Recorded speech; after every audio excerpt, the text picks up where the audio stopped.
네, 반갑습니다. 이번 시간에는 지역주택조합 그것이 알고 싶다 두 번째 시간 조합원 자격 및 관련 판례에 대해서 강의하도록 하겠습니다.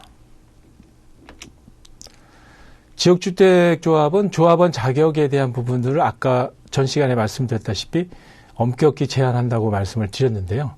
그 이유는 주택 공급을 하고 있는 상황에서 분양가 상한제도 적용을 받지 않고 자체적으로 지금 그 아파트를 공급을 받는 거기 때문에 엄격하게 이제 조합원 자격을 준수를 해야 되는 의무가 있는데요.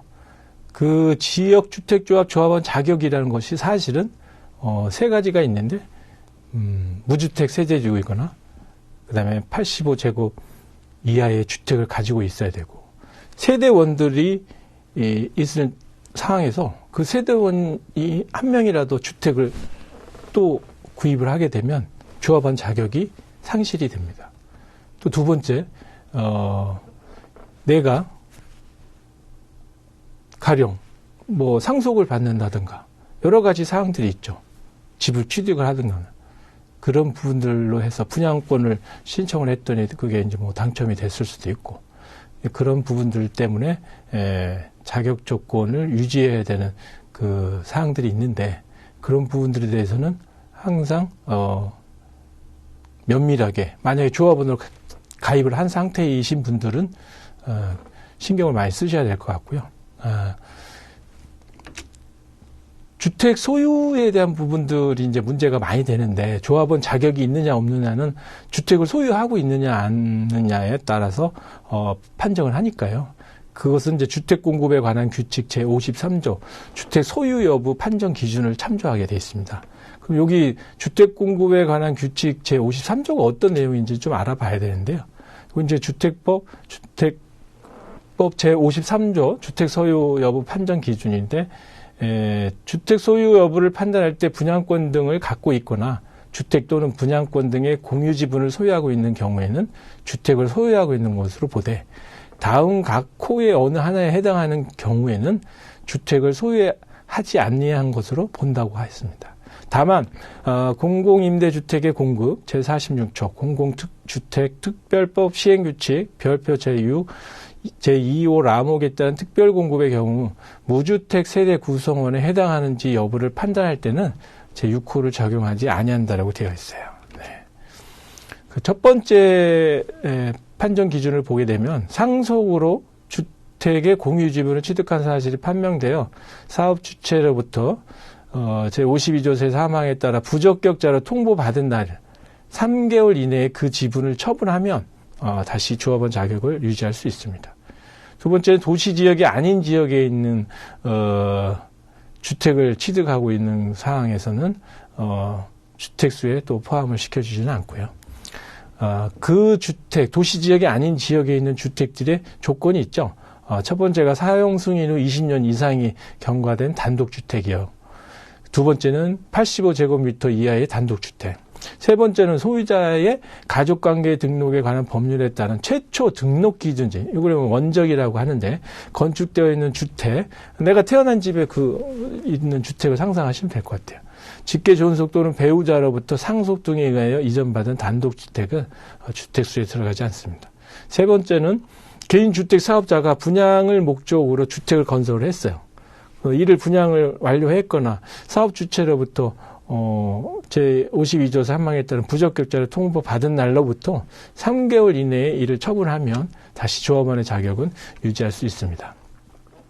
세무서에 사업자로 등록한 개인 사업자가 그 소속 근로자의 숙소로 사용하기 위해서 주택을 건설하거나 소유하고 있거나 사업 주체가 정부 시책의 일환으로 근로자에게 공급할 목적으로 사업계획 승인을 받아 건설한 주택을 공급받아서 소유하고 있는 경우에는 주택수에 포함하지 않습니다.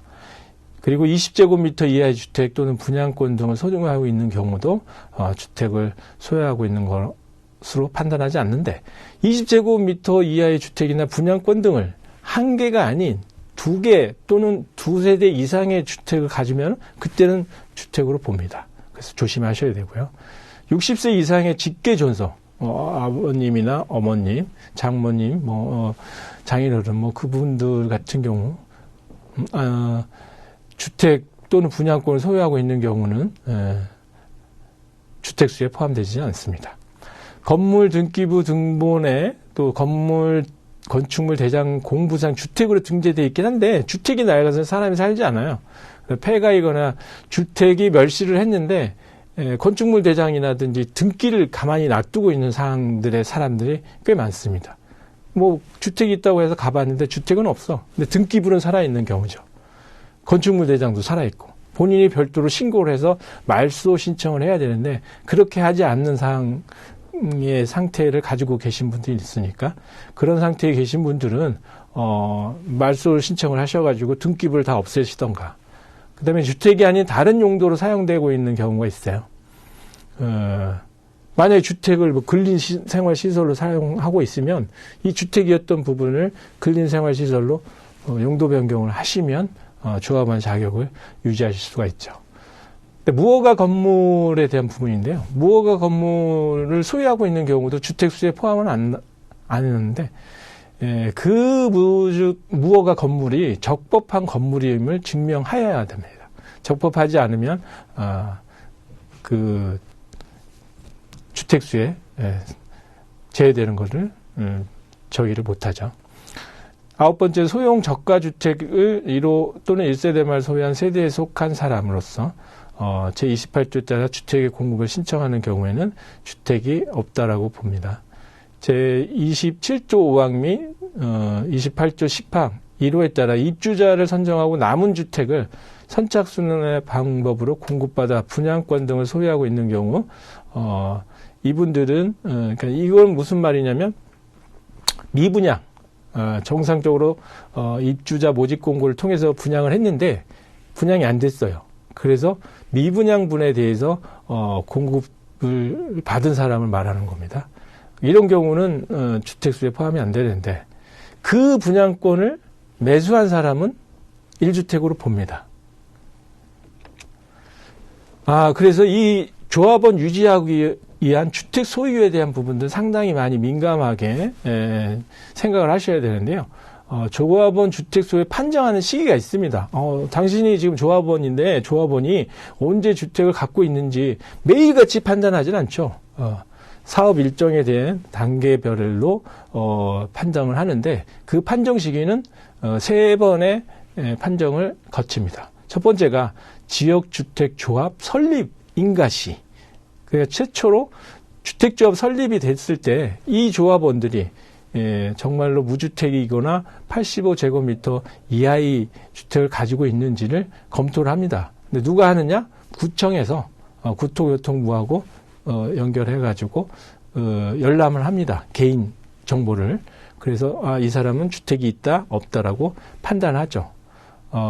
이런 부분들이 만약에 조금 더 허락이 된다면 조합원 모집을 하고 있는 업무 대행사들이 이 기능을 이용할 수가 있다고 하게 되면 좀 사고가 좀 줄어들 수 있는 부분들도 있어요. 왜냐하면 어떤 홍보관에 가면 무주택자인지를 확인할 방법이 없으니까 가입하려고 하는 사람의 확인 서면만 받아가지고 무주택자인지라고 인지를 하고 있는데 실제로 조합을 설립할 때 확인해 보니까 집이 있는 거예요. 자기 아들이 있거나 뭐 말을 안 하고 살 수도 있는 거고 이러한 부분들을 모른다면 그래서 조합 설립할 때에 가령 아까 예를 들어서 600세대 아파트를 짓는 지역주택 조합원인데 조합원 50%가 모집이 돼서 조합을 설립을 하려고 하는데 50%하면 300세대 아니겠습니까? 조합원이 300명의 조합원들이 무주택이거나 85제곱 이하인지를 검사를 해봤더니 절반 이하가 주택을 갖고 있거나 조합원 자격이 없는 사람들이 나오는 경우도 있어요. 근데 실컷 저기 해가지고 50%를 맞춰가지고 진행을 했는데 그러한 상황이 생기게 되면 당연히 업무 대행사는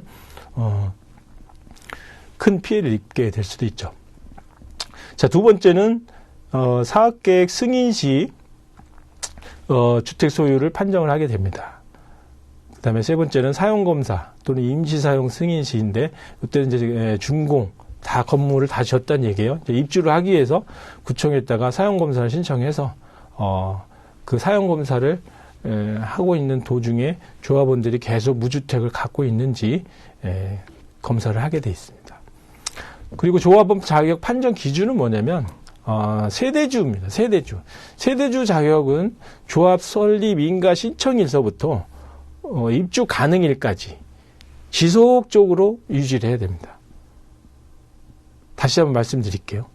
주택조합 설립 인가할 때, 그 다음에 이것이 입주할 때까지 계속적으로 유지를 해야 됩니다. 다만 그 가운데 주택조합의 조합원이 근무라든지 질병치료라든지 유학이라든지 결혼이라든지 부득이한 사유로 인해서 세대주 자격을 일시적으로 상실한 경우는 시장군수구청장이 인정하는 경우에 조합원 자격이 있는 것을 봅니다. 요 네 가지 사유가 아닌 이상은 조합 자격을 상실하게 됩니다. 또한 외국인이라든지 이민자, 외국 시민권자 등은 주민등록법상 세대주 자격을 갖출 수가 없으므로 조합원이 될 수가 없어요. 간혹 가다 보면 중국 동포분들이 우리 한국 국적을 취득하지 않으신 분들도 많이 있는데 국내에서 어떤 홍보관에서는 그러한 분들도 조합원으로 모집을 해가지고 피해를 입히는 경우도 많이 보게 됩니다. 그래서 반드시 세대주여야 되고 국내인만이 이 조합원으로 가입할 수 있다는 것을 꼭 인지를 하시기 바랍니다. 자, 다음으로 조합원의 권리가 있는데요. 이 10조 조합원의 권리와 의무 사항은 어디에 나와 있냐면 주택법에는 나와 있지 않아요. 주택법 시행령에도 있지 않고. 그러면 조합원의 권리하고 의무를 어디서 규정하고 이거를 단속을 할까? 바로 조합 규약이라는 곳에서 이 부분들을 다루고 있습니다. 조합 규약이라는 부분들은 아까 말씀드렸다시피 조합 그 업무 대행사를 선정을 하게 되면 제일 먼저 만드는 것이 조합 규약을 만들어요. 앞으로 우리 조합은 어떤 규정에 따라서 이 조합이 운영될 것이다라고 하는 조합 규약을 만드는데 그 조합 규약 안에 조합원들의 권리와 의무가 나와 있습니다.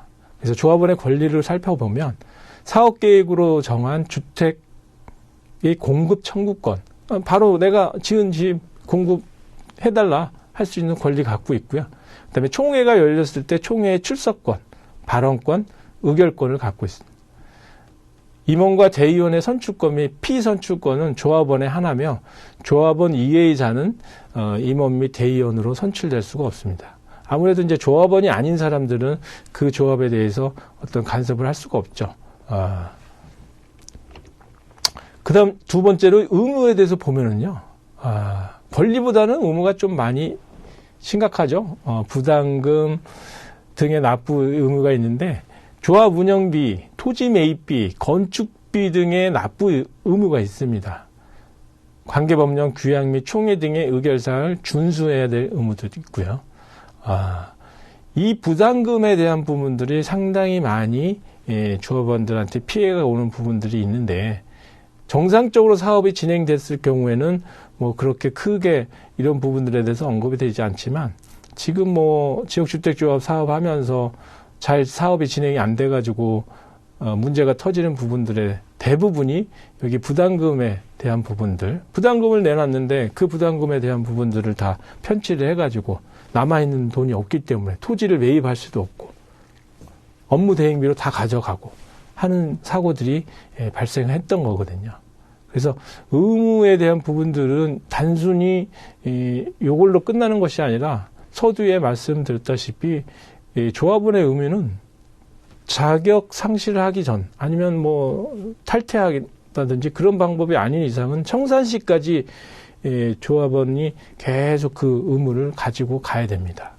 그래서 상당히 좀 무거운 부담을 가지고 있는 상황이죠. 세 번째, 조합원의 의결권은 평등하며 권한의 대리 행사는 원칙적으로 인정하지 않습니다. 다만 조합원이 유고로 권한을 행사할 수 없는 경우에는 성년자를 대리인으로 정해서 위임장을 제출하고 그 권한을 대리로 행사할 수 있습니다. 조합원이 주소 또는 인감을 변경했을 때는 즉시 조합에 통지해야 되고요. 통지하지 아니해서 발생하는 불이익에 대해서는 조합의 이의를 제기할 수가 없습니다. 자, 그럼 이제 조합원 자격 상실에 관한 판례를 한번 소개를 시켜드릴 텐데요.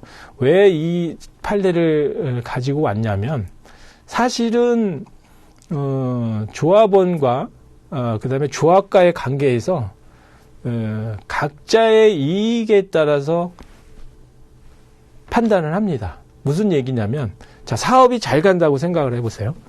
아파트 조합원, 지역주택 조합이 사업이 잘 돼서 조합원들도 많이 들어오고, 뭐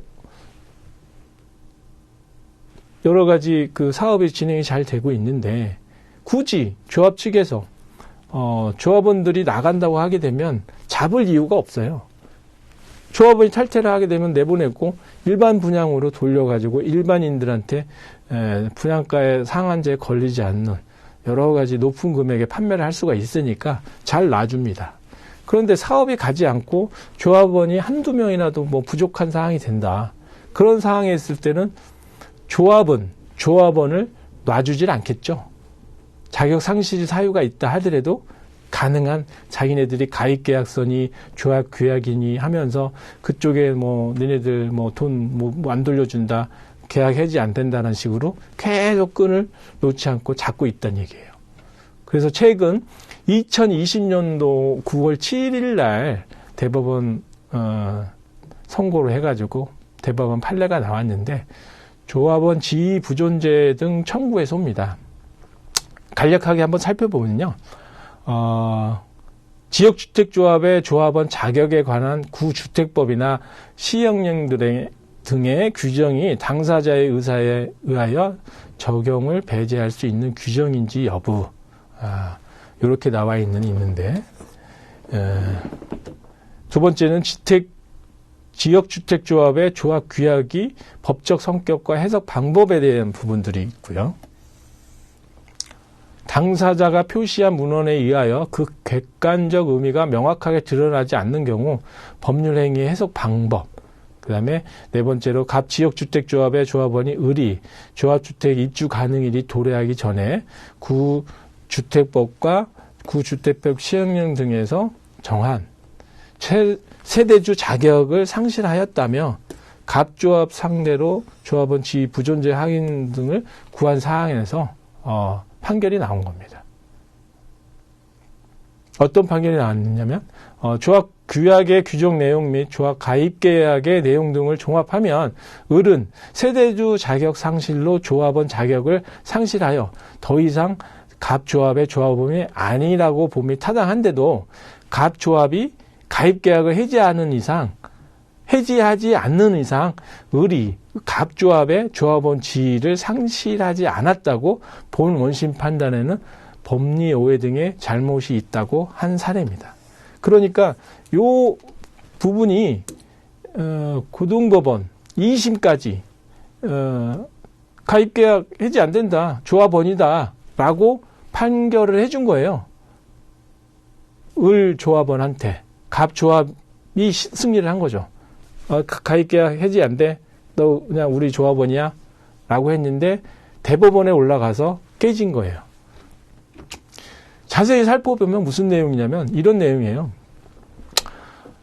갑조합의 조합 규약에 따르면 을의 경우와 같이 조합원이 조합주택에 입주 가능일 도래 전에 세대주 자격을 상실하여 조합원 자격에 해당하지 않게 된 경우 그 조합원은 조합원 자격을 자동으로 상실하고 조합원 지위 역시 상실한다고 보아야 하는 점, 을이 갑조합과 체결한 가입계약서에는 을이 관련 법규 및 규약에 의거 주택조합의 조합원 자격을 상실하였을 때 갑조합은 이행의 최고 또는 기타 별도의 조치를 취함이 없이 즉시 계약을 해지할 수 있으며 이때 갑의 조합원 자격은 자동으로 상실된다라고 정하고 있어요. 이는 해당 사유 발생 시 갑조합의 가입 계약 해지 없이도 을의 조합원 자격은 당연히 상실되는 거죠.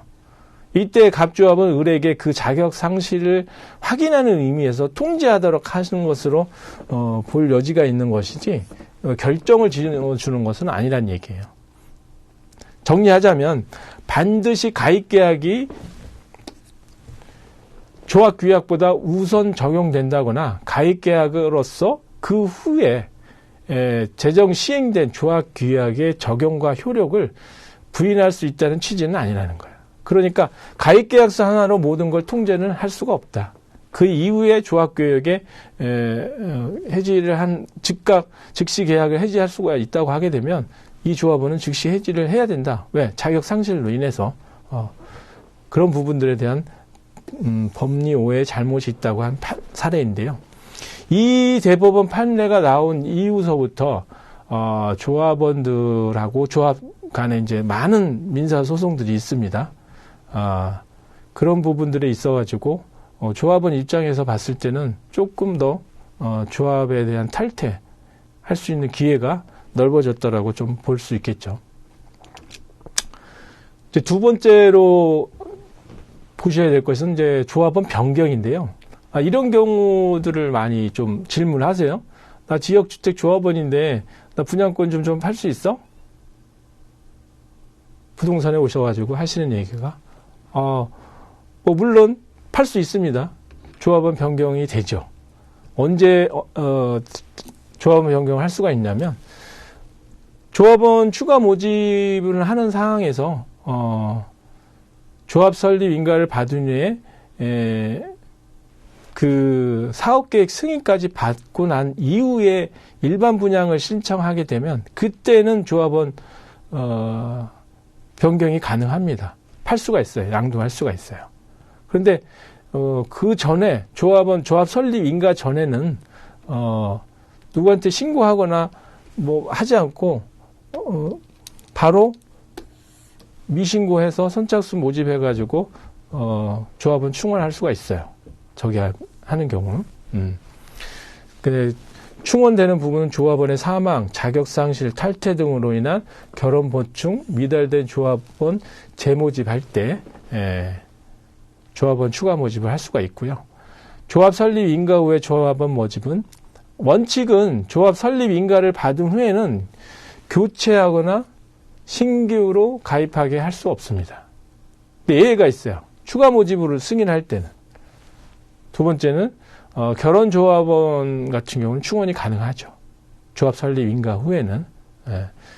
단 조합원의 자격 요건은 조합 설립 인가의 기준으로 해서 무주택이고 6개월 이내 거주를 해야 되고 만약에 주택이 있다 하더라도 85제곱 이하의 주택만 소유하고 있어야 되고 세대주여야 되고 그 다음에 세대원 전원이 무주택이어야 되는 이런 기준을 따라야 됩니다. 아까 말씀드린 대로 분양권을 팔 수 있냐? 예, 팔 수 있어요. 언제 지위 양도가 가능한가요? 아까 말씀드린 대로 사업계획 승인 인가 이후에는 분양권으로 취급을 해서 팔 수 있습니다. 단 조합이 100% 소유권을 확보를 해야 돼요. 만약에 99%거나 98%, 95% 사업계획 승인 신청만 했다고 해서 내 조합원 지위를 변경할 수는 없어요. 양도할 수는 없어요. 그러니까 반드시 조합원을 양도 받으시는 분은 요거에 대한 부분들을 꼭 기억을 하셨다가 양도 계약을 맺으셔야 됩니다. 첫 번째, 투기가열지에 해당하는 경우는 양도 안 됩니다. 무조건 양도 금지. 투기가열지구가 아닌 경우에 사업계획 승인인가 이후에 조합이 100% 소유권 확보했을 때 조합원 지위 양도 가능하다는 거 꼭 기억하셔야 되고요. 이번 시간에 조합원의 자격 및 관련 판례에 대해서 설명을 드렸는데요. 이 자격에 대한 부분은 상당히 민사소송도 많고 이 다툼이 많은 사항들이기 때문에 우리 학우 여러분들이 꼭 기억하시고 이 요건에 따라서 조합원 자격을 검토하시기를 바라겠습니다. 감사합니다.